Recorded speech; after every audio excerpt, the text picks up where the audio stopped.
datang di Kikcast Taekwondo Podcast. Jadi pada hari ini kita bakal podcast dan juga bakal ngobrol-ngobrol dengan Sabun Sanbe juga di sini, dari senior-senior di UKM Taekwondo. Jadi sebelumnya perkenalkan, nama saya Ahmad Raffi Ramadan atau biasa dipanggil Rafli. Sini saya sebagai host yang bakal menemani kalian selama podcast pada kali ini. Nah, untuk narasumber kali ini saya ditemani oleh dua senior dan juga satu sabun, yaitu ada Sabun Dayat, lalu ada Sanbe dari Sanbe Bunga, lalu ada Sanbe Zidan. Mungkin perkenalan dari Sabun dulu, Sabun Dayat, dari kayak angkatan berapa, terus sabuknya apa gitu. Oke, kenalin, nama saya Hidayat Samsu Akbar dari angkatan 2008 masih ingat mas, 2008 di Fakultas Perikanan dan Kelautan di UNER. Ya, halo Anyong, Sabun Dayat, terus Sanbe. Halo teman-teman semuanya, nama aku aja ya, biar lebih non formal ya. Nama aku Bunga Liani, biasa dipanggil Bunga. Aku angkatan 21 dari FEB, dari Prodi Ekonomi Pembangunan. Anyong, Sanbe Bunga. Dan terakhir ini ada Sanbe Zidan. Halo, nama saya Muhammad Zidan dari Baik Zidan.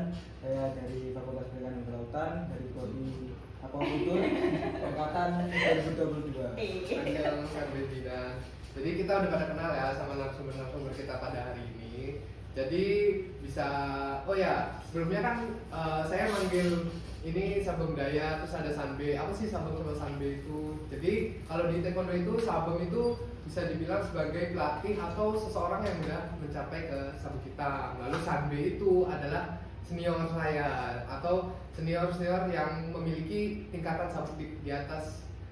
Misal saya sabuk hijau, terus Sanbe Bunga ini sabuk merah. Nah itu di atas saya itu panggilannya Sanbe. Tuh. Jadi lanjut saja kita ke topik yang pertama, yaitu ada sejarah dari UKM Taekwondo sendiri yang akan dibawakan oleh Sabun Daya. Oh ya, sebelum biar ngobrol enak mungkin bisa sambil dicemil-cemilin ya. Ini Loh, bukan. Silakan ya boleh. Jadi mungkin yang teman-teman dari TKD Cats ini tanya ya, mungkin kalau boleh tahu UKM Taekwondo itu berdirinya tahun berapa? udah lama ya. Kalau itu udah lama.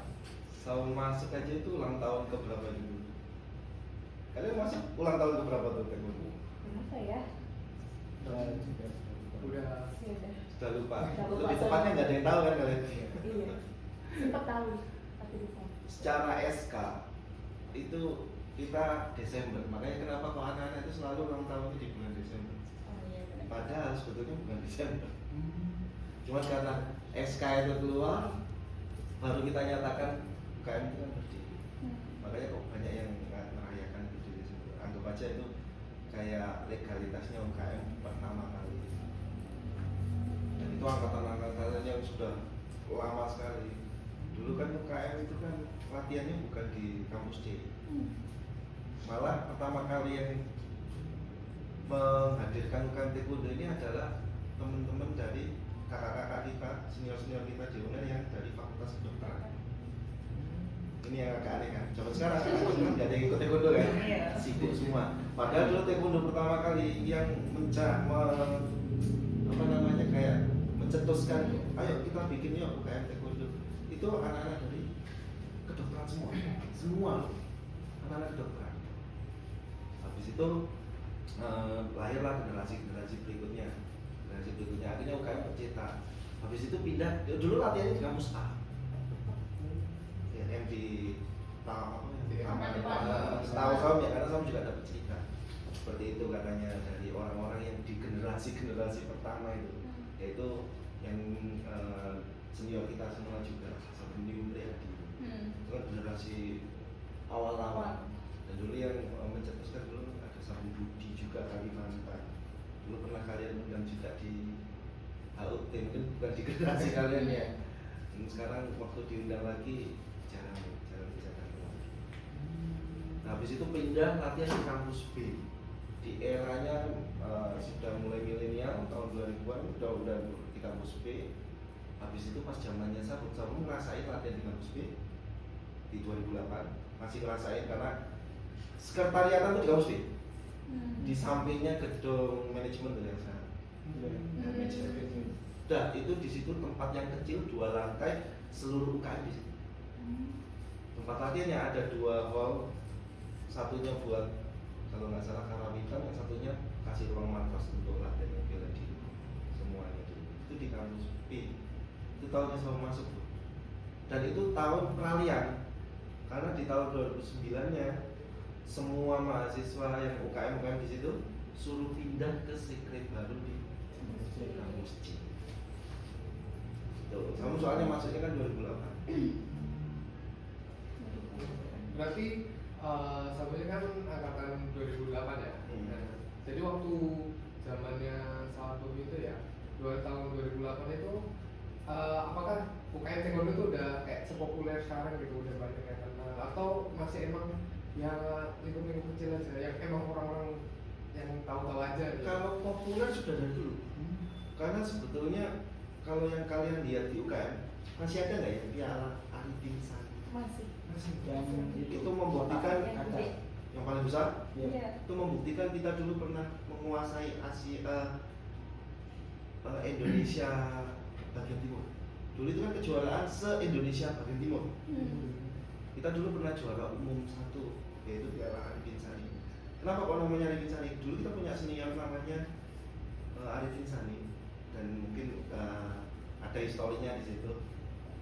Kita mengenang senior kita di situ karena dulu pernah gugur di pertandingan, sehingga itu persematan untuk Arifin Sani, makanya diselenggarakan kejuaraan Arifin Sani se-Indonesia Timur. Jadi dulu kita mengadakan kejuaraan itu Jatim ke timur semuanya sampai Papua. Dan itu kita piala bergilir tuh, Arifin Sani.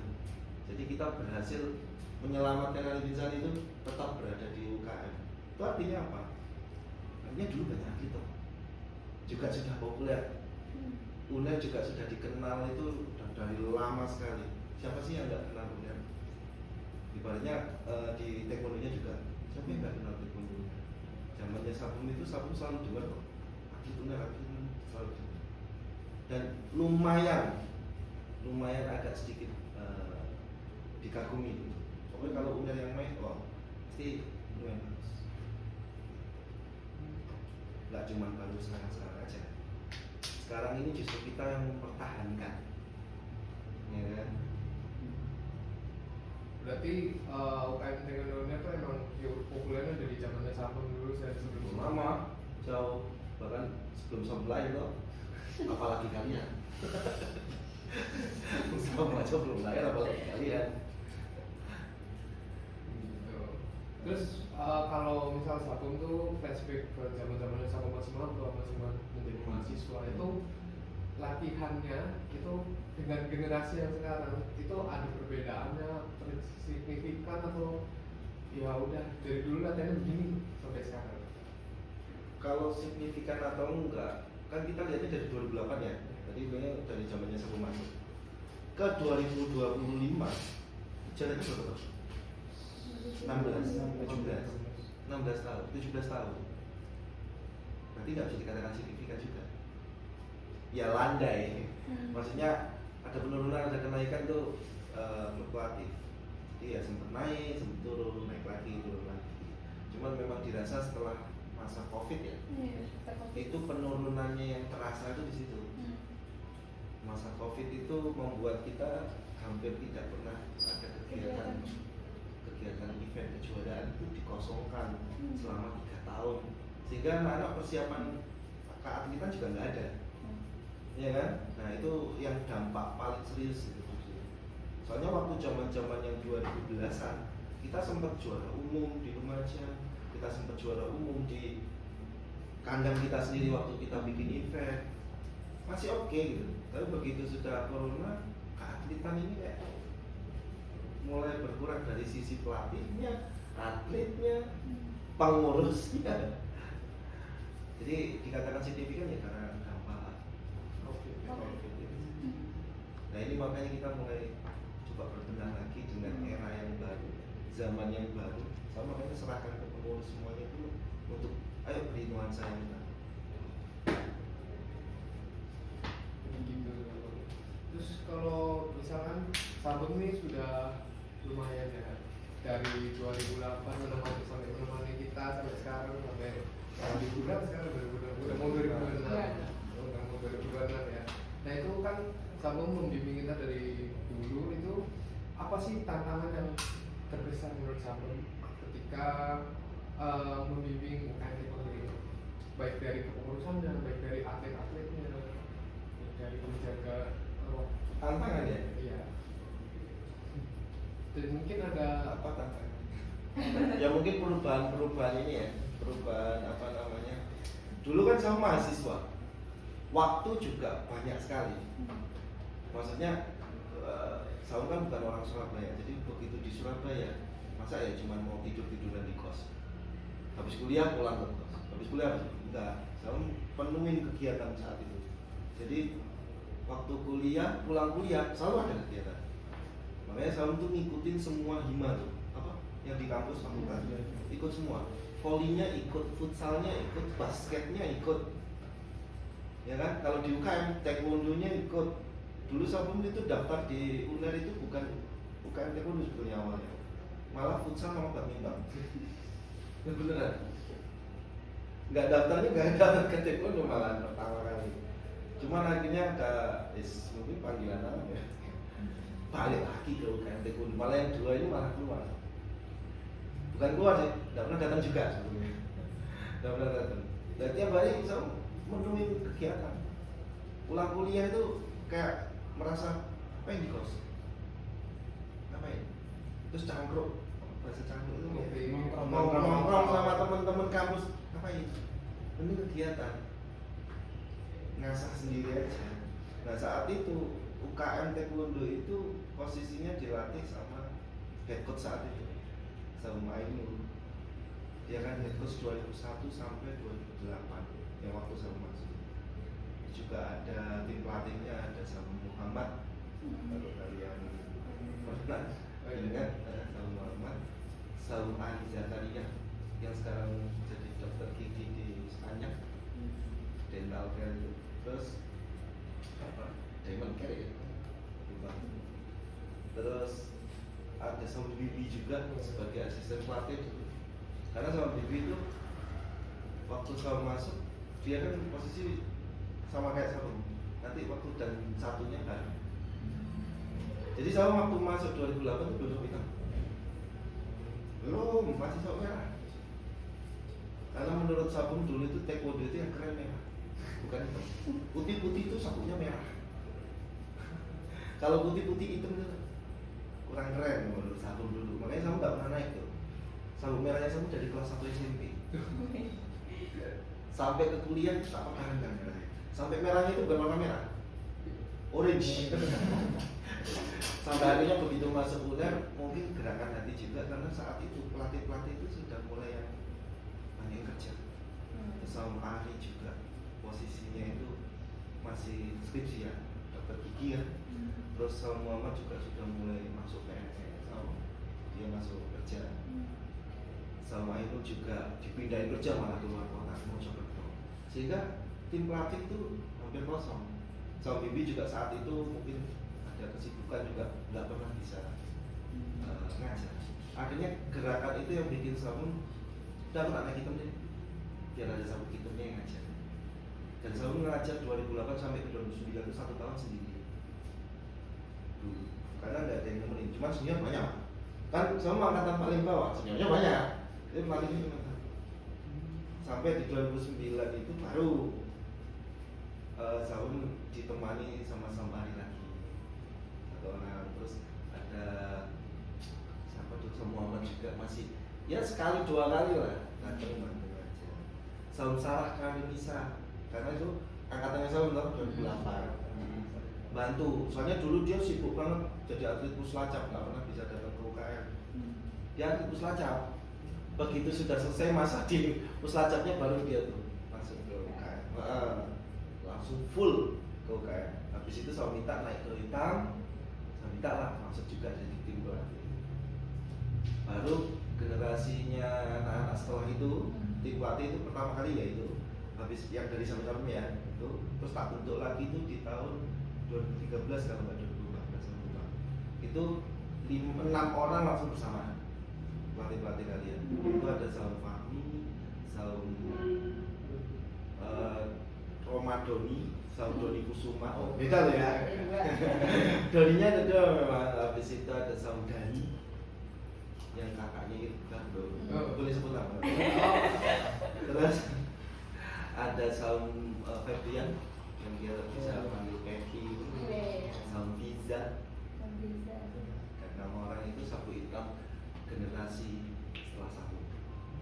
Jadi 6 orang ini yang akhirnya aktif ngajar di belasan ini sampai ke sebelum COVID ada lagi akhirnya 2018 atau 2017 itu ada lagi 5 sapu hitam lagi toh. Golongannya si siapa Yovan, terus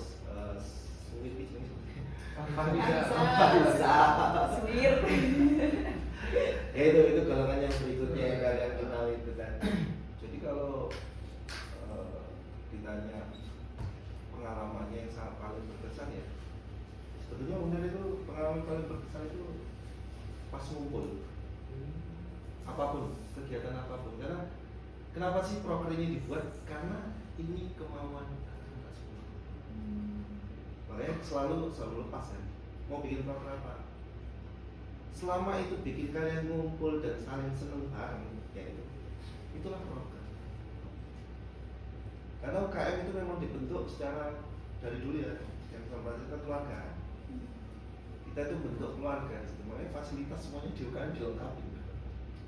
Kenapa? Karena zaman dulu kita boleh tuh nginep sampai nginep ya di UKM.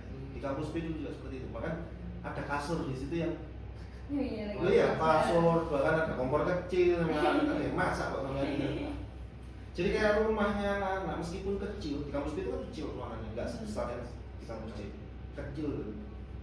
Itu aja banyak sekali yang nginep dulu sampai 3-4 orang gantian. Jadi UKM itu tidak pernah sepi, sehari pun tidak pernah sepi di UKM, di Sekre ya. Terus begitu pindah ke kampus C, yang saya rasain, ini ruangan lebih besar. Iya. Dulu sempat 3 tahun pertama, 4 tahun pertama ada yang nginep, ada yang sampai nginep. Terus akhirnya karena banyak kehilangan kendaraan bermotor, akhirnya pihak rektor kan bikin kebijakan, tidak boleh ada yang menginap lagi di situ. Disterilkan, akhirnya ada jam malam akhirnya kan. Ya itu yang paling membedakan sejarah. Jadi istilahnya UKM itu dari rumah ketiga, rumah sendiri, kos. Nah, Kebanyakan sih yang para jomblo. Iya beneran. Spesifik ya. Spesifik. Karena kalau yang punya pacar jangan UKM. Oh. Karena pacaran pasti. Akhirnya yang jomblo-jomblo, ya toh. Ya nggak ada kegiatan dia kan. Habis kuliah ngapain ke UKM? Di UKM dia terfasilitasi, komputer ada, game ada. Mau latihan juga bisa, fokus ke latihan juga bisa. Kalau yang punya pacar, nah rewel semua ya. Habis kuliah ngapain?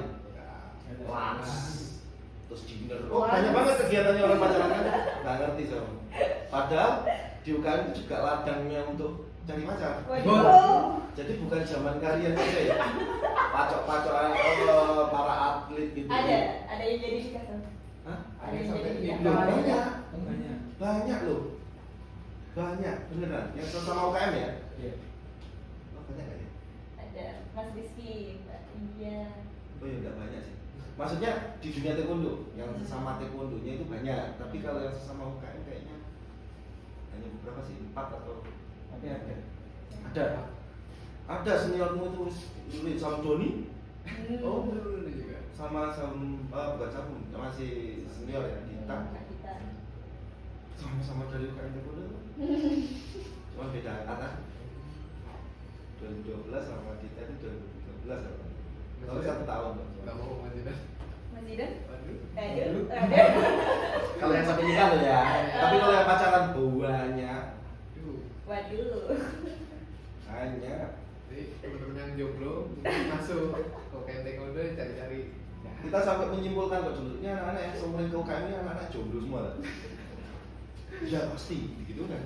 Jadi salah satu fasilitasnya tuh Cari jodoh. cari jodoh. Cari Oh, iya. jodoh.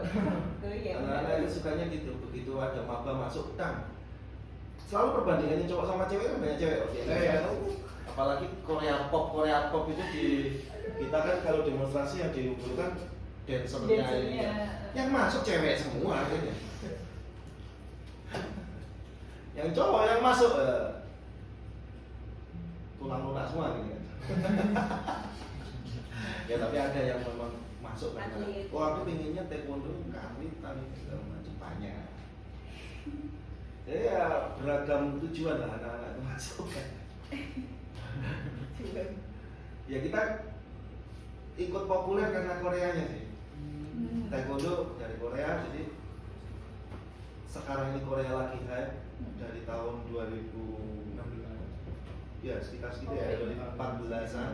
Enggak, maksudnya Korea masuk ke Indonesia budayanya terus mulai booming Korean dance apa segala macam itu kan di tahun-tahun belasan kan, 2012, 13 sudah booming sehingga taekwondo ikut populer. Karena kalau di Korea sendiri ini yang sepengetahuan saya ya, itu katanya anak di sana kan high schoolnya wajib militer. Ya militernya itu bela dirinya taekwondo. Ya kalau di sini kan silat, ya kalau di sana ya karena budayanya di Korea adalah taekwondo ya di sana itu ya diajarin taekwondo. Bahkan dari kecil, dari sekolah yang masih yang taman kanak-kanak kalau di sana apa kurang tahu itu sudah diajari. Jadi begitu dia nanti high school lulus SMA-nya dia kan wajib militer, dia cuma ngurusin. Kalau dia baru nyol dari sapu putih gitu agak kesulitan dia, makanya dari kecil dia latihan. Makanya nggak heran kalau orang Korea itu taekwondonya bagus-bagus, melatihnya dari situ dari kecil, ya kan? Hanya berapa persen lah yang nggak minat, tapi terpaksa. Hanya beberapa persen, sisanya semuanya suka. Makanya itu perkembangan taekwondo cepat. Nah masuk ke Indonesia yang cepat perkembangannya. Nah tapi karena artis-artisnya itu beberapa selalu banyak yang ikut taekwondo, akhirnya taekwondo itu jadi sekarang populer dia. Salah satu korbannya saya.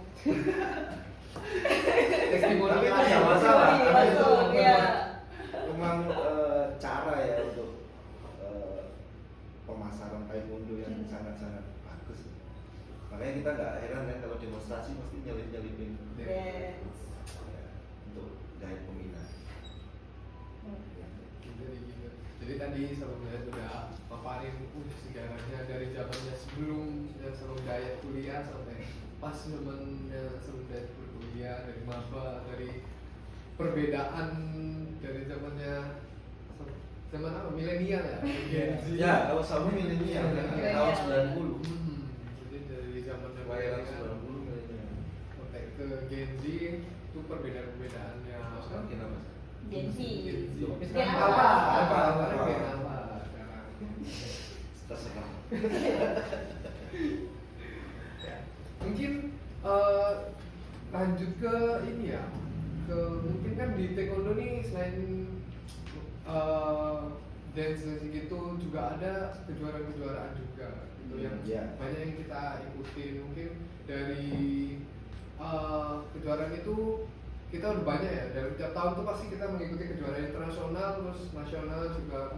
Terus tahun ini apa kemarin Jepang, Wata Jepang dan Malaysia juga itu internasional. Terus mungkin pendampingan nih saya mau tanya ke Sambil juga ke Sabung ini Bebas. kan pendampingan atlet tentang kayak persiapan kejuaraan gitu kan. Sebelum kejuaraan tuh kita pasti latihan ya. Nah itu saya mau nanya kayak porsi-porsi latihannya, terus latihannya tuh apa aja gitu. Nah, tanya ke atletnya. Ini kebetulan ada atlet yang Ini sampai Jepang atlet kemarin semua ya. ini, atlet semua. Ini dua atlet yang berangkat ke Jepang dan dua-duanya dapat emas. Oh iya. Alhamdulillah. Mungkin ketika mungkin Kak Samu juga pertanyaan ketika mendampingi gitu kan, di semua kita semua ini kan pernah mendampingi kayak atlet aja yang berangkat. Nah itu kira-kira tantangan terbesarnya apa? Dari pelatihnya, dari atletnya juga mungkin tantangan terbesarnya apa ketika sebelum kejuaraan? Dana. Karena nggak murah. Mahal. Karena itu yang paling kita persiapan yang sampai ketar-ketir itu di situ. Pasti masalah ketar-ketir itu dana. Kalau dana itu kita udah siap, kemarin sih oke-oke aja, nggak ada masalah. Kalau masalah persiapan atlet ya kita tetap pakai program latihan TC dan ini segala macam. Kita berikan yang terbaik lah, paling nggak kita nggak apa namanya, nggak cuma daftar tapi pengen ikut aja enggak, tapi kita memang sudah mempersiapkan ke jauh-jauh hari. Dan untuk kejuaraan-kejuaraan luar negeri ini boleh dikatakan untuk pertama kali itu kita pada tahun 2018. Zamannya Sabem masuk itu UNER itu sebetulnya sudah rutin bikin event. UNER-nya ya, Erlangganya udah rutin bikin event. Tiap tahun nggak pernah skip. Begitu zamannya Sabem masih dilanjut sampai tahun 2016-an baru kita skip 1-2 kejuaraan. Bahkan zamannya Sabem pernah rekor 1 tahun kita bikin kejuaraan 3 kali. 1 tahun 3 kali. Beserta kita ngikutin yang kejuaraan yang di luar. Nah 2018 disitulah sejarah UKM untuk tingkat internasional. 2018 kita bawa 5 atlet 2 coach ke Malaysia dulu pertama kali. Dan itu akhirnya nular terus. 2019 berangkat, 20, 21 kan COVID, kita 22 COVID. Jadi skip di situ. 23 kita masih ikut, 24 kita masih ikut, 25 kita masih ikut. Yang untuk yang Malaysia. Terus kita yang Jepang baru pertama kali ya di tahun ini. Nah, baru tahun ini. Dan nanti pastinya nular di tahun depan Korea. Ya, Semangat mengurus tahun depan. Informasinya kita bisa lihat. Kalau masalah persiapan nantinya yang merasakan susahnya jadi atletnya, coba nanti. Spill dong. Persiapannya gimana kok bisa? Kayak mungkin latihannya Gold to gold kan? porsi Gold to gold. latihannya fungsi kirurgi itu beda nggak kira-kira? Ini tanya ke Sabang. Ya ke Sabang kayak yang Kita berdua Oh, fungsi. Berdua fungsi nih, yang kirurgi sama Dayat. Iya. Kayak persiapan latihannya tuh beda nggak porsinya atau Pastinya beda kan, ada latihan namanya training center itu, pemusatan latihan yang kita bisa sebut biasanya TC. Tapi kebanyakan nggak ngerti artinya TC apa kan? Kita TC. Training center. Sebetulnya itu hanya porsi tambahan latihan di mana kita itu cuma pengen jaga fisik, kebugaran, sama teknik. Teknik itu sekian persen lah, karena teknik itu kan kita selalu latihan tuh. Maksudnya kita selalu uji tanding, selalu sparring, selalu ini kan itu sebetulnya ngajarin kita teknik yang langsung praktek. Kalau teori kan ya yang targetan, ya kan ini teori. Oh nanti kombinasinya seperti ini. Tapi kita lebih ke sebetulnya bahan bakar yang utama adalah stamina. Stamina itu ada di mana? Fisik. Ya sudah, fisik itu yang digenjot. Anak-anak ya dibikin fisiknya, yang mentalnya mental. Apalagi kalau event ini levelnya tinggi ya, itu nguras staminanya cepat. Karena kita satu nervous ya kan, nervous tuh membuang stamina loh. Begitu nervous stamina tuh kayak habis ya. Ya kan, apalagi Kyuriki paling ngerasain. Karena Kyuriki mainnya kan 1,5 menit kali 3 babak. Belum lagi dia berapa partai mainnya. Katakanlah sampai final dia sampai 3-4 kali tanding. Otomatis stamina ini yang paling diutamakan. Kalau di Pumsing sama, stamina itu Pumsing itu sangat-sangat dibutuhkan. Karena dia di situ ada akurasi, ada power dia. Di situ power itu yang sangat menentukan nanti di mana gerakannya dia. Nggak harus balance, harus ini segala macam. Karena penilaiannya keindahan dari fungsi itu sama akurasi, ketepatan gerakan kayak gitu. Jadi ya pasti kita siapin dulu. Biasanya sih persiapannya 3 bulan. Hamin 3 bulan terus kita sudah mulai yang fokus untuk kejuaraan yang tertentu yang sudah kita tentukan ya. Itu 3 bulan mulai start. Tapi kalau untuk jangka panjang biasanya kan kita 6 bulan. dari porsi sama porsi latihannya full fisik terus atau Sama. Kalau dari fungsi sendiri kan memang benar ya dikatakan sama Dayat itu ada latihan strength, ada latihan lari juga ya. Itu PR di rumah biasanya kalau seumpama lari itu biasanya seminggu ini ya setor Strava ya. Itu biasanya ya kalau sama gigi ya. Terus ada strength training juga buat kekuatan juga dan pastinya terkait dengan kepelatihan terkait dengan akurasi sih kayak teknik dan lain itu pasti ada. Dan latihannya itu kalau sudah mendekati kejuaraan itu seminggu bisa setiap hari, Setiap hari bahkan pagi malam itu udah astaga. Sebagai mahasiswa ya apalagi ya, sebagai mahasiswa itu struggle-nya tuh bener-bener kayak wah parah bener-bener struggle parah. Soalnya kan memang kita sendiri kan selain latihan pagi malam pasti kan ada kayak tugas, ada kayak hal-hal yang lain gitu kan. Dan itu wah kalau udah capek habis latihan malam tuh udah capek megang tugas itu udah kayak aduh beneran tadi dia harus kerjain tugasnya kayak bener-bener harus dikerjakan. Kalau nggak dikerjakan ya gimana gitu kan. Ya balik lagi maksudnya tanggung jawab kita kan sebagai mahasiswa, walaupun kita jadi atlet kita juga harus tanggung jawab juga terhadap mahasiswa juga, keadilan mahasiswa kita juga. Jadi ya struggle paling parah itu manajemen waktunya sih, susah sekali gitu. Karena memang selain capek fisik, mental juga benar diuji. Benar. bahkan pas latihan pun mental juga diuji karena kita kan setiap hari latihan. Nah kadang kita kan banyak anak-anak yang mungkin izin karena sakit atau karena mungkin pas latihan pagi itu ternyata jam 7 nya itu kuliah kan jadinya nggak bisa ikut sesi pagi. Nah akhirnya mungkin beberapa orang itu ya latihannya sendiri pas pada saat itu. Nah mungkin pengalaman saja itu kalau semuanya latihan sendiri itu beda, sumpah beda sama dengan latihan bareng-bareng. Benar. Kalau bareng-bareng merasa itu kayak latihan itu lebih ada Ada encourage. nah ya bebannya itu bisa terbagi. Yes. Mungkin ya mungkin bisa lebih menular. nah kalau semuanya sendiri itu kayak ya Allah gak Nggak selesai. Benar. Nah mungkin itu pengalaman aja ya. Struggle-nya dalam persiapan latihan. Terus ada juga itu pas ya ini sama yang kasusnya latihan pagi.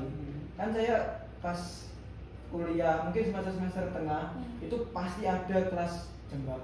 Untungnya bedanya kalau di FPK dengan fakultas lain itu paling pagi jam 8. Nah karena itu akhirnya aku bisa ikut sesi pagi. Nah tapi kan kalau semuanya ikut sesi pagi terus balik kos mandi dan kawan-kawan kan mungkin ya nggak mungkin. Akhirnya ya mau nggak mau saya bawa ganti baju, sabun, kawan-kawan, aku mandi di Buka. Ya. Kalau nggak di masjid, bener. Ya. Itu salah satu struggle juga dari aku sendiri kan aku jarangnya nggak bisanya yang sore, pasti tabrakan sama jadwal-jadwal yang lain itu. Itu yang dinamakan mental. Pasti selalu bawa baju ganti, selalu bawa sabun, kayak lama-lama ditinggal aja dari sini pindah di UKM gitu. Itu yang namanya mental karena memang yang kita butuhin dalam kejuaraan ini mental bahan bakunya.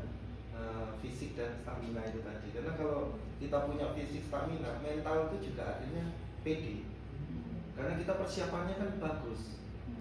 Makanya kalau tanding contoh atlet ya tanding yang persiapannya latihan 3 bulan sama yang persiapannya latihan 1 tahun pasti udah beda kelihatannya. Pasti beda ya itu mental juga sehingga mental ini bisa lebih tenang. Nggak mungkin lah kita kalau kejuaraan dan nervous nggak mungkin. Tapi gimana cara ngatasin nervousnya? Tapi kalau kita sudah punya persiapan yang panjang, nervous itu hilang. Waktu kita menginjakkan kaki ke matras, itu sudah merasa kayak kan biasanya latihan juga menginjak matras. Nah itu mulai turun. Mungkin mentalnya yang paling kerasa itu waktu pemanggilan gitu kan. Supir lah. Itu mulai yang beneran aku ini ya, kan. Biasanya yang dirasakan atlet. Kenapa? Saya sendiri juga pernah jadi atlet soalnya kan. Tapi karena sudah mengalami yaitu tadi jatuh bangun latihan bahkan sulitnya latihan itu yang bikin mental kita itu akhirnya bulat sehingga waktu nunjukin matras kayak aku nggak mungkin mundur lagi. Ya kan? Benar. Dan ini saatnya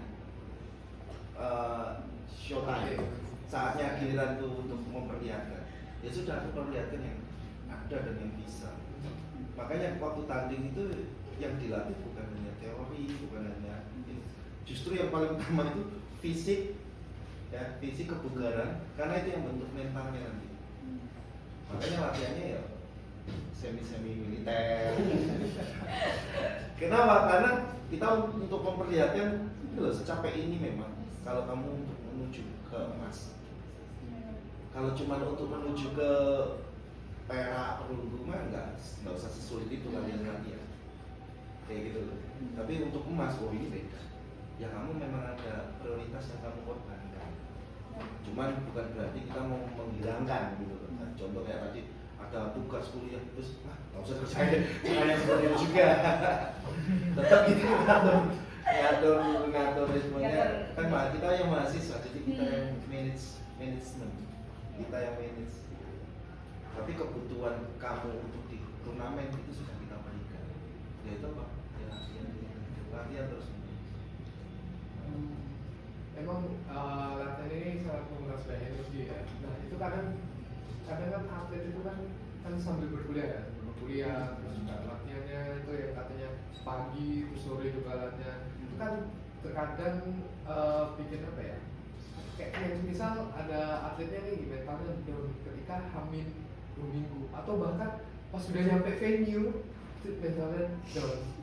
Nah itu mungkin sebagai pendamping atau sebagai sabun itu apa yang itu yang paling sering tak lakukan ya, karena 5 tahun terakhir, 7 tahun terakhir itu saya sudah mulai lepas dari atlet, kan sudah digantikan dengan generasi pelatih yang selanjutnya. Yang bisa saya melakukan cuma motivasi. Saya selalu mengingatkan bahwa atlet, di punggungmu ada bendera naik. Itu kurang cukup buat kamu? Bahwa kamu sedang membanggakan sesuatu instansi yang memang besar dari awal dan kamu membawa itu kadang ada sisi di mana dia malah down ya. Kenapa? Bawa nama besar nih, benar nih. Tapi yang saya lakukan adalah memberikan semangat di mana justru karena kamu bawa nama benar, all outmu harus yang lebih tinggi. Jadi saya selalu memotivasi anak-anak itu untuk meyakinkan mereka untuk kamu lagi bawa nama benar, jangan menyerah di tengah jalan ya. Setidaknya lawan-lawanmu sampai menit terakhir. Menang kalah itu hasil. Tapi UNER bukan orang yang menyerah, bukan gampang menyerah. Tunjukkan jiwa pantang menyerah. Ya, memang taekwondo memang salah satu ininya kan memang jiwa pantang menyerah. Dan di UNER yang paling sangat-sangat kita ini kan. Makanya sama kalau latihan gitu, anak-anak latihan dilatih sama pelatih-pelatih yang saat ini, sama cuma paling mentok di motivasi. Sama mungkin sharing teknik, sharing teknik aja.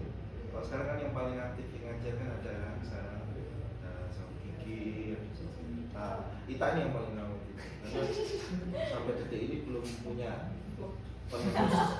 penerus yang bisa untuk aktif ngajar di Erlangga sendiri. Soalnya orang-orang yang ngajar-ngajar di Erlangga ini orang-orang yang saya bilang punya loyalitas tinggi tanpa batas. Mereka tidak minta untuk dibayar, tidak minta untuk dihormati, ya, tidak minta diapa-apa. Dia melatih karena dia merasa ini rumahnya. Dia merasa semua yang ada di rumahnya itu ada di dia.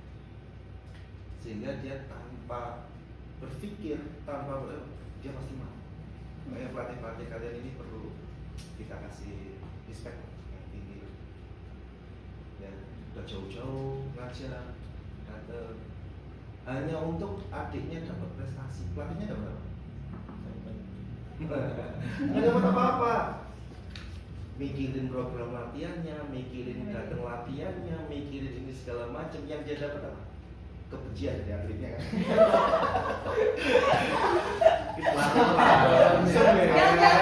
Kita nggak begitu.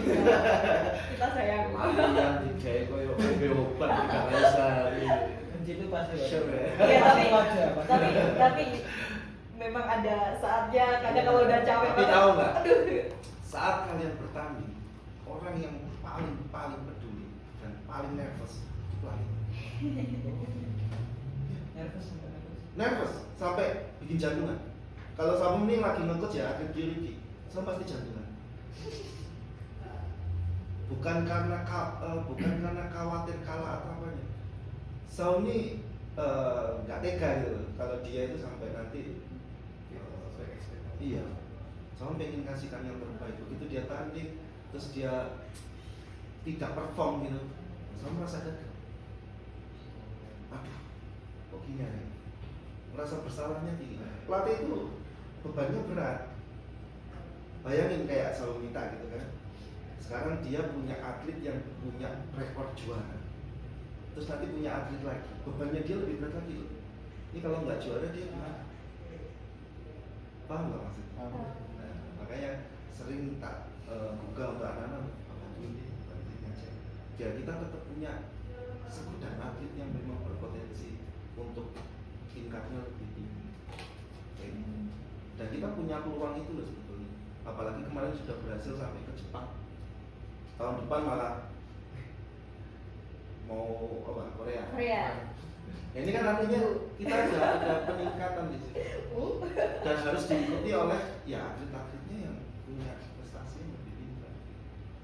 Dan itu tidak mudah, kerja kerasnya banyak. Ya, gitu. Antara pelatih, senior, sama pengurus, terutama pengurus sih. Pengurus adalah semua aspek yang memfasilitasi itu semua, yang membuat itu jadi ada dan mungkin. Makanya kita juga respect sama pengurus. Gitu ya, pengurus itu yang bikin semuanya itu jadi mungkin.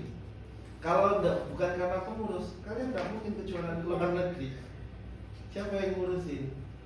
Nggak ada. Siapa yang biayain? Totalnya itu gede banget kan teman-teman. Gitu. Jadi selain dari aspek atlet pendampingan kita itu perlu banget sih.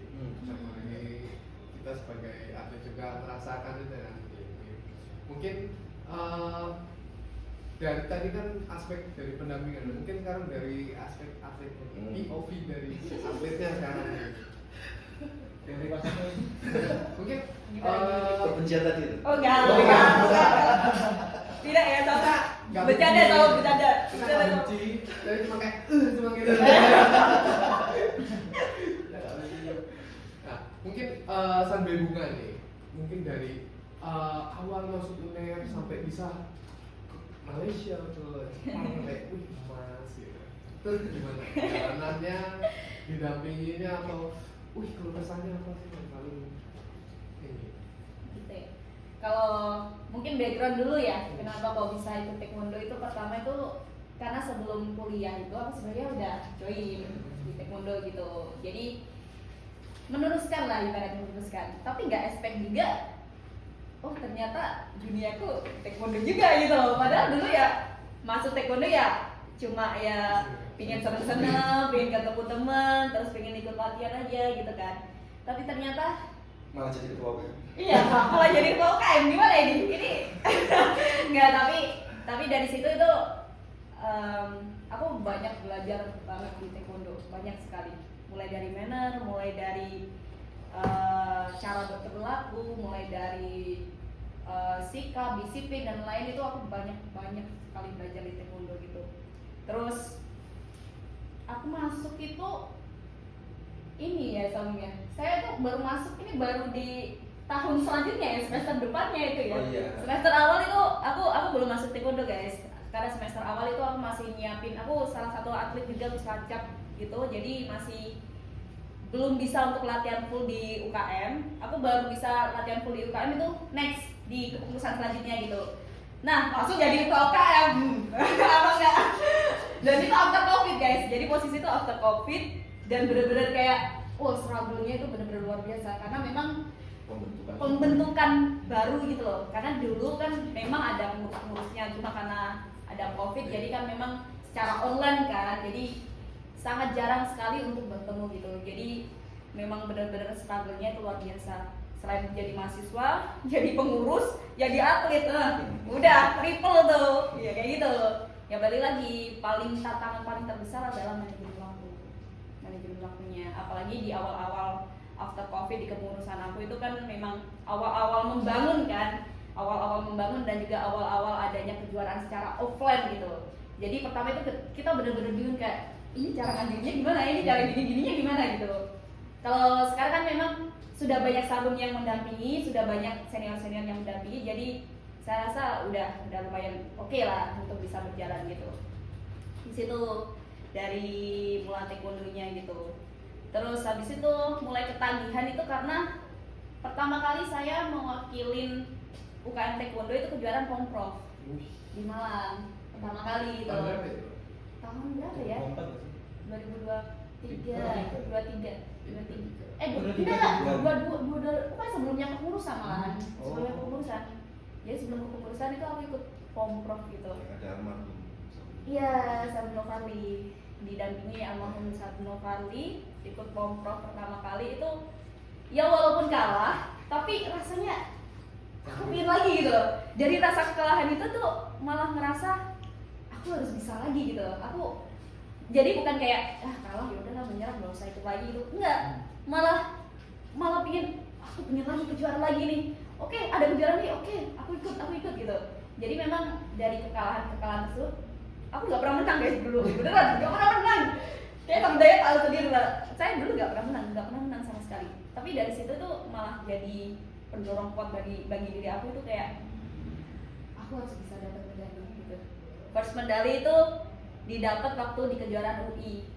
Pertama kali dapat medali prestasi ya di kelas prestasi. Rasanya luar biasa sekali. Kayak pengen nangis, pengen apa, pengen salto, pengen apa. Itu rasanya bener-bener kayak wah ternyata kerja keras aku selama ini tuh bener-bener terbayar gitu loh. Dari latihan hampir setiap hari, dari apa kegiatan-kegiatan yang lain gitu kan, membagi waktunya itu ternyata worth it ya gitu. Dari situ malah ketagihan, ikut kejuaraan, apalagi waktu itu kan aku jadi pengurus kan. Jadi sebisa mungkin kalau ada kejuaraan ikut, tapi dengan isinya sama daya kan pastinya. Tapi ini boleh nggak gitu. Ya pasti. Jadi sebisa mungkin di kepengurusan aku itu benar-benar harus ikut kejuaraan gitu loh. Apalagi pertama kali kejuaraan internasional Malaysia. Wah, guys, fun fact ya, aku tuh gak pernah naik pesawat. Pertama kali naik pesawat itu di Malaysia. Dia pertama kali naik pesawat ke Jepang. Aku pertama kali naik Malaysia juga ya. Aku pertama naik pesawat ke Malaysia. Jadi pertama kali ada info dari Sabun Dayat. Nah, coba ya lihat ini ada kejuaraan Malaysia. Ikut aja gitu. Paspor. Ya, bikin paspor. Udah ikut aja. Oh iya, oke. Sebagai jadi pengurus, jadi atlet, semakin tergerak gitu untuk mengerjakan laporan-laporan dan lain-lain. Itu bener-bener rasanya itu mind blowing banget. Ternyata Bunga bisa ya keluar negeri ya. Ternyata Bunga bisa ya naik pesawat. Ingat banget waktu mau take off itu pegangan sama kamu karena itu beneran first time naik pesawat dan langsung keluar negeri itu bener-bener rasanya luar biasa banget. Berarti kan nge-freeze ya? Dan gini terus mikir. Al-Fatihah. Jadi ya itu guys, dari sana itu dapat medali pertama dan juga kejuaraan selanjutnya itu benar-benar bikin aku kayaknya duniaku emang taekwondo sih. Gitu. Dari situ. Jadi kenapa seorang Bunga kenapa bisa stay sampai sekarang ya? Kenapa bisa stay sampai sekarang di taekwondo ya? Dari perjuangan kalah tadi, terus sampai endingnya menang, bisa ke Malaysia, bisa ke Jepang. Itu ya dari hal-hal yang aku pelajari tadi, mulai dari kekalahan, mulai dari kemenangan ataupun hal-hal yang lain itu benar-benar pengalaman yang sangat luar biasa gitu kalau dari aku. Waktu ini buat Sanbe Zidan dan juga Sanbe Bunga ya, itu waktu pertama kali ikut UKM Taekwondo UNER nih, itu ada expect gak bisa ke Malaysia, bisa ke Jepang, tuh ada expect gak? Wah bisa, aku ternyata bisa. Sholat malam dulu sebelum yakin.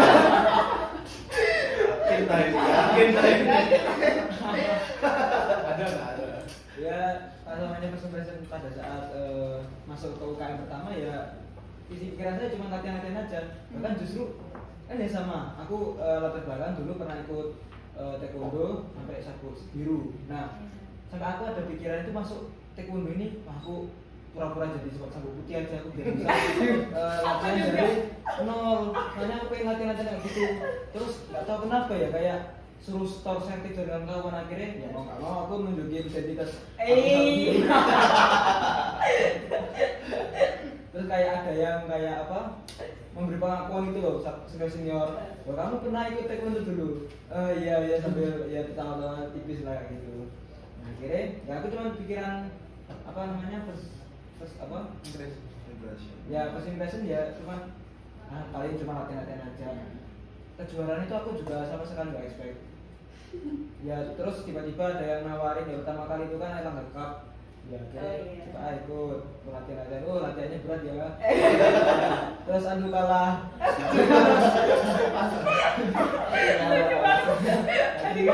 Terus akhirnya tiba-tiba ada Sesor Bandung, gue ikut terus nyata di prank pas aku mau ikut kejuaraan Victory kan di Bandung, ditelepon sama kita, ini ya nyalon jadi ketua UKM ya. Kalau kamu nggak nyalon nanti kamu nggak turun. Nah itu aku merasa dijebak, tapi yang ngomong beneran lagi kan. Aku mau turun kejuaraan, tapi aku juga nggak mau jadi ketua. Nah akhirnya calonin, oke lah, apa aku pasrah. Wes rangkaian pencalonan ketua yang aku ikut, ya alhamdulillahnya nggak kepilih kan.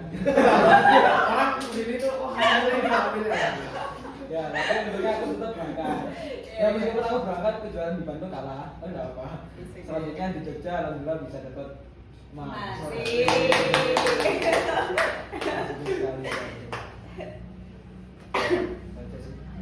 Kalau Mbak Bunga expect nggak bisa ke Jepang, Malaysia waktu pertama? Kalau expect sih pernah ada ekspektasi buat kesana. Soalnya sebelum masuk di UKM Taekwondo itu saya searching dulu kayak di IG story-nya kok di bulet-buletnya apa sih itu namanya itu? Yang di Sorotan. Iya, sorotannya, di sorotinya. Wih, pernah ke Malaysia nih. Gitu.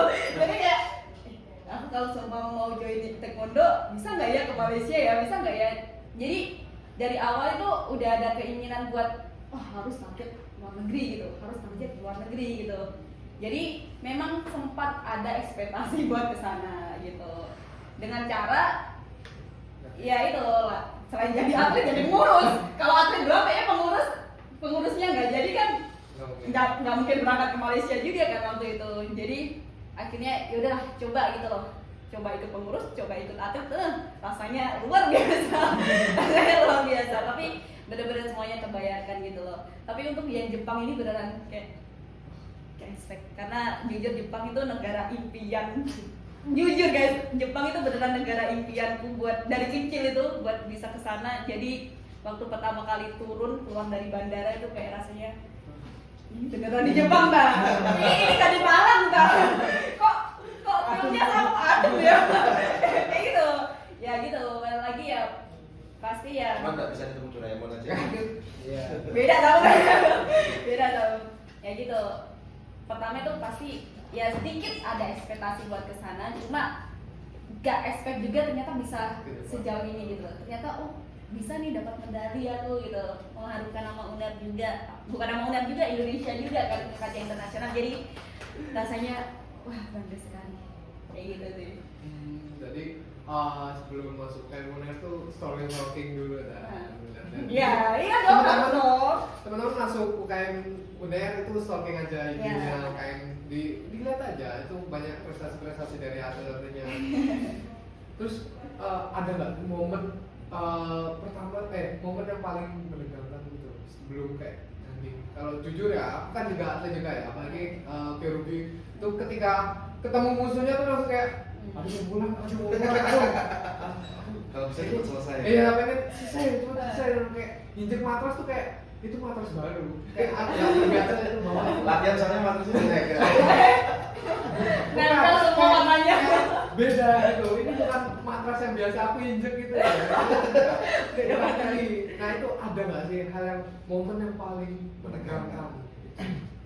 Waktu pertandingan apa gitu? Waktu pertandingan apa ya yang paling menegangkan ya? Semuanya menegangkan. Waktu pertandingan after kalah after kalah terus habis itu ikut pertandingan lagi, next pertandingan selanjutnya itu Bawa bener-bener mental, kayak bawa bawa mental. mental kalahnya ke bawah. Ya udahlah gitu. Apalagi kalau udah nginjek matras nih, geter kaki udah kayak jelly beneran. Buat tendang itu beneran udah kayak oleng semuanya, udah kayak pikirannya udah macem-macem gitu loh. Jadi memang mental sih, yang pertama itu mental, guys. Mental dibentuk dulu, apalagi kalau sumpah kalah abis itu ikut kejuaraan itu bener-bener mental kalahnya itu ke bawah gitu loh. Tapi ya itu jadi tantangan juga kan bagi diri kita sendiri gitu loh. Tapi kalau seumpama udah menang, mental menangnya yang ke bawah, mau gak mau pasti kayak PD-nya itu ada. Aku udah pernah kejuaraan internasional, masa kejuaraan gini enggak kalah gitu kan. Mental kayak gitu tuh yang bikin apa ya, naik turunnya performa dari Pungse itu sendiri, kalau dari aku sendiri gitu. Sampai sini paling menegangkan justru bukan yang luar negeri, tapi malah yang Pemprov kemarin. Soalnya ya itu, kalau semuanya yang Bawa nama itu ya? Iya, bawa nama. Kalau negeri kan dari mana semuanya pun aku nggak tahu dari mana semuanya.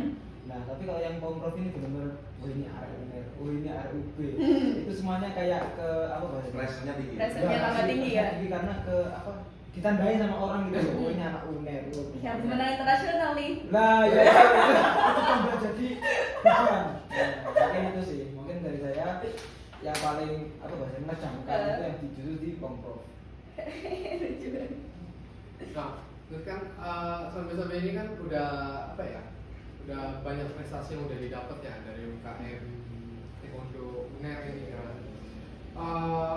Mungkin pendampingan apa atau motivasi apa dari pelatihnya, mungkin dari Samudaya dikasih motivasi apa tuh, dibaca doa apa mungkin nggak tahu. Nah itu mungkin sangat berpengaruh nggak sebagai atlet gitu, di support sama pendamping itu sangat. Ini aku emang harus ada pendamping ini, aku terima kasih banget sama Sabung, contohnya Sabung kita, Sabung Daya, Sabung Doni, terima kasih banget udah dibimbing gitu. Kalau dari pelatih sendiri pastinya ada ya, pastinya apalagi kalau udah mendekati H-2, H-1 kejuaraan itu udah isinya kayak motivasi gitu. Terus kalau seumpama saat hari H kejuaraan itu ada hal unik nih yang biasanya sama kita lakukan. Pertama adalah tidak membagikan bagan. Kedua adalah kalau ada yang tanding jangan lihat, putar balik, jangan dilihat gitu. Biar mentalnya nggak down. Kalau melihat ada yang lebih bagus kan pasti aduh kok gini gitu. Dan aku pernah nyoba guys, trial sekali, tak lihat gitu, beneran mainnya jadi down, beneran langsung performanya jadi down. Jadi emang bener sih, maksudnya kayak memang kan pelatih kan punya cara tersendiri untuk menjaga mental dari atletnya sendiri. Dan menurut aku kan salah satu pelatih yang lama ngelatih aku itu salah satunya adalah Samita. Jadi Samita itu beneran tahu gitu loh terkait dengan diriku sendiri gitu loh. Gimana cara nenanginnya, gimana cara untuk menstabilkannya anak ini supaya nggak performnya nggak down gitu. Samita sangat-sangat tahu sendiri. Jadi ya memang faktor apa itu lamanya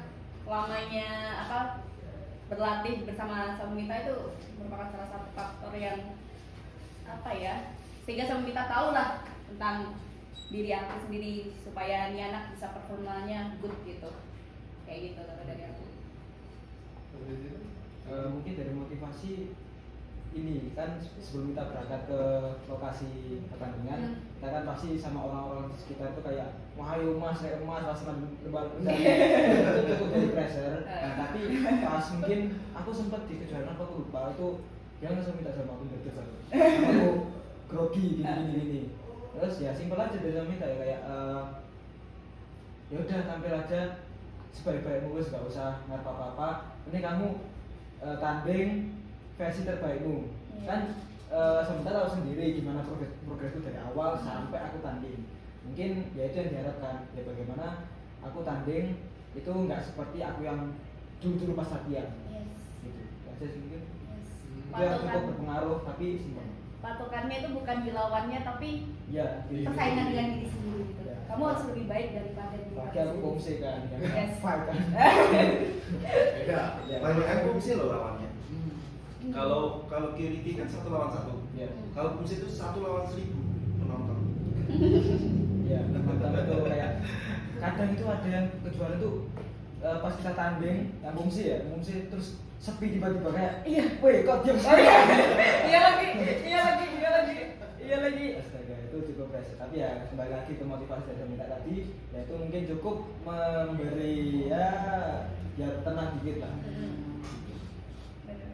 Jadi dukungan dari para sahabat atau coach kita itu penting ya, apalagi Sangat Pomse terus Kyuriki juga. Kyuriki itu biasanya sabun gigi ya, sabun gigi saya mention di sini. Itu biasanya kayak kamu satu tapi gede. Satu tapi gede nih ya. Itu seru juga itu. Jadi satu walaupun cuma satu ya, tapi anggapannya itu nggak bisa mungkin 10 nggak bisa main gitu. Biasanya kalau di Kyuriki gitu motivasinya begitu. Satu Tapi gitu. gede. Gede, tapi satu. Biasanya gitu motivasinya. Ya kan kamu juga gede. Kalau gede nggak sadar diri. Aku kalau nginjek mata tuh tiba-tiba jadi pendek, aku jadi kecil. Nyali deh.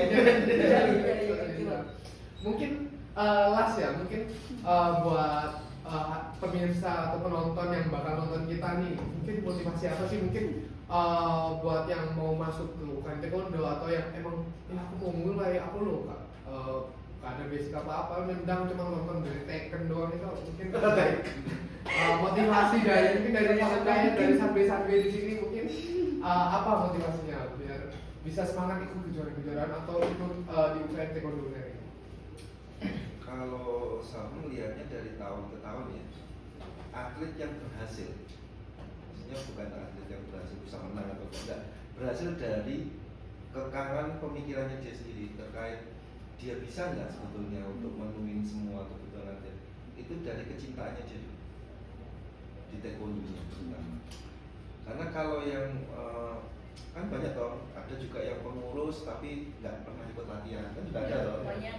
Nah itu yang seperti itu pasti yang ya mungkin punya impian doang tapi tidak pernah dibuktikan seperti itu. Jadi kalau pengen bisa berhasil itu yang pertama pasti anak-anak yang memang peduli dulu, yang masalah cinta sama taekwondonya dulu.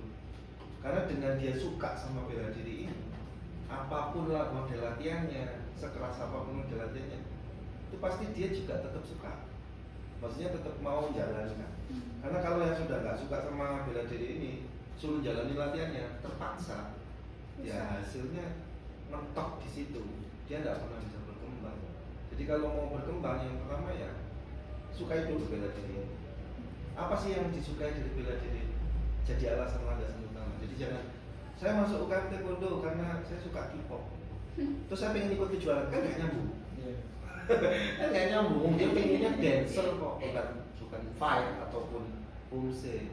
Tapi dia harus diperkenalkan. Makanya tugasnya pengurus memperkenalkan itu. Ini loh Kyuriki, ini loh pumse. Sehingga begitu pengenalan pertama itu dia melihat, oh aku kayaknya tertarik sama ini. Oke, jalani latihannya, ikutin latihan. Nanti dari latihannya itu akan timbul tambah, oh tambah seneng tambah ini. Oh ini kayaknya tantangan deh buat aku kayaknya harus bisa ini. Level 1 harus bisa naik sabuk dulu deh. Oke, aku ikut naik sabuk.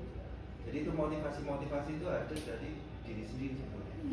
Maksudnya kecintaan dia dulu sama bela diri ini yang dibungkus oleh pengurus memberikan info-info.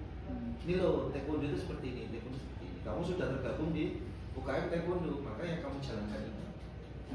Ini latihannya, ini model eventnya, sehingga anak-anak yang memilih biasanya, oh aku pengen pumse aja, oh aku pengen Kyuriki aja. Belum ketemu nih sama yang, oh aku pengen dua-duanya.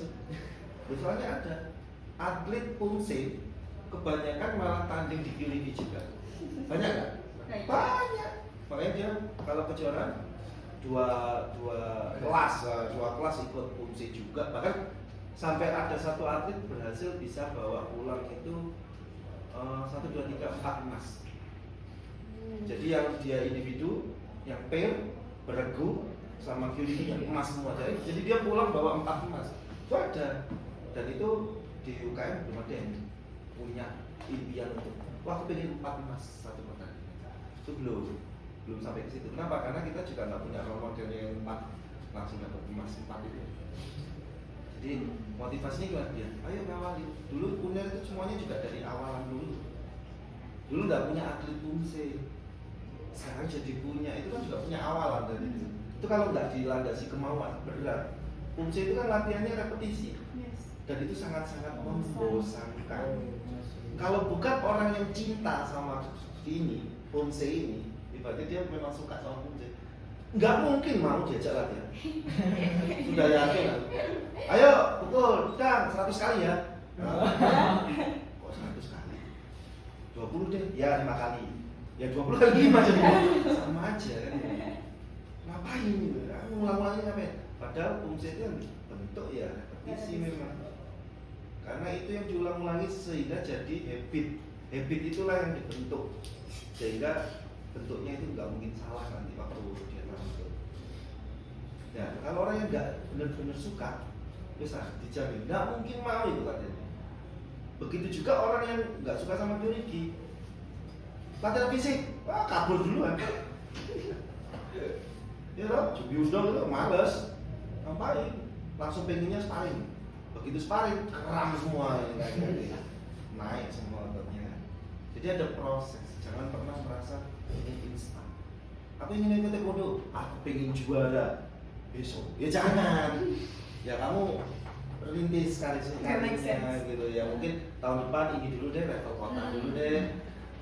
3 bulan lagi levelnya mungkin udah naik ke daerah. Nanti baru kejuaraan nasional, baru gitu loh. Kalau punya impian itu ada tangganya gitu loh. Jangan aku baru masuk, besok Korea. Ya, hello. Kayak ya kamu butuh perjuangan yang tinggi. Semua itu ada pengorbanan. Cuman saat ini kan konsennya mahasiswa terganggu oleh padatnya mereka internal kuliah. Yaitu yang harus pintar-pintar kita cari solusi. Mungkin dari Sande ada Kalau dari aku sendiri sebenarnya nggak jauh beda sih dengan Sandayan. Maksudnya yang pertama yang perlu kalian lakukan supaya kalian mau jadi atlet ataupun ingin dapat medali ya cinta dulu dengan apa yang kalian lakukan. Udah itu menjadi landasan dasar bagi kalian untuk mendapatkan prestasi-prestasi yang kalian inginkan, terus mendapatkan emas, medali ataupun kebanggaan yang lain. Jadi yang pertama ya cinta dulu. Terus mungkin aku tambah lagi terkait dengan mungkin banyak teman-teman yang di sini apalagi mahasiswa baru yang baru ikut taekwondo di kuliah gitu kan. Kalau aku bisa bilang itu nggak ada kata terlambat gitu. Jadi bagi kalian yang baru mulai, it's okay, coba aja mulai aja gitu. Waktu kuliah pun nggak apa-apa, it's okay, nggak ada kata terlambat menurut aku. Karena aku sendiri pun baru ikut kan nggak dari kecil gitu loh, baru mulai ikut itu dari SMA gitu kan. Bahkan senior yang baru mulai dari kuliah dan sekarang namanya besar sekali. Sama enggak? Iya. Besar malah sudah Iya, ada salah satu senior juga dari UNER juga ya baru ikut itu selama kuliah ya kan? Baru Di UNER. Sabuk Putih di UNER. Sekarang punya klub terbesar se-Jawa Timur. yes, itu dimention sama bangga.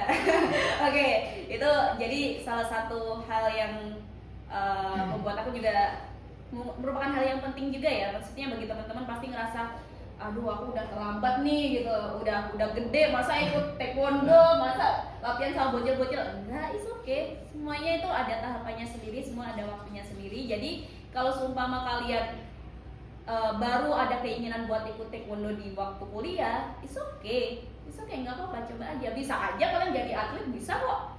Balik lagi itu tergantung dari individunya masing-masing. Oke, balik lagi tergantung kemauan kalian. Balik lagi yang disampaikan sama Dayat, kecintaan kalian. Kalau seumpama kalian udah ada landasan yang bagus nih, otomatis ke depannya itu bakal lebih gampang dan lebih mudah lah untuk dicapai gitu. Kalau seumpama kalian ada arah ke arah taekwondo gitu. Kalau aku itu sih. Mungkin kalau secara motivasi kecintaan itu udah diulang 2 kali. Mungkin aku lebih ingin memberi penguatan, pengenalan lah. Kan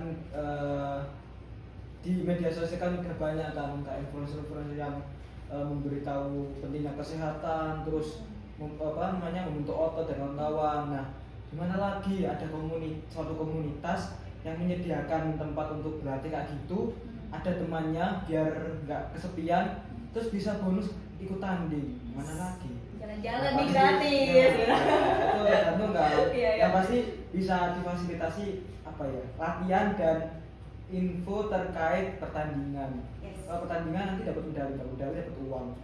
Balik lagi. Money oriented. Ya itu bonus sekali lagi bonus. Tapi yang penting itu kan untuk komunitas buat olahraga, teman itu kan penting. Nah, UKM ini menyediakan fasilitasi komunitas yang bisa menemani kalian untuk membentuk tubuh, terus menjaga kesehatan tubuh Yes. untuk olahraga. Gitu. Yang paling penting sih dari orang yang baik jadi lebih baik. Ya, Benar. pasti.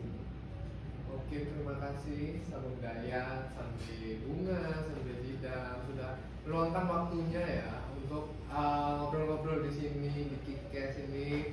Mungkin kedepannya sebagai motivasi teman-teman ya, mau teman-teman yang udah berkuliah atau yang masih belum memulai dan akan mau memulai itu mungkin jadi motivasi ya. Saya ucapkan terima kasih kembali. Nah, mungkin sekian untuk podcast pada kali ini. See you to next video Kikes. Bye.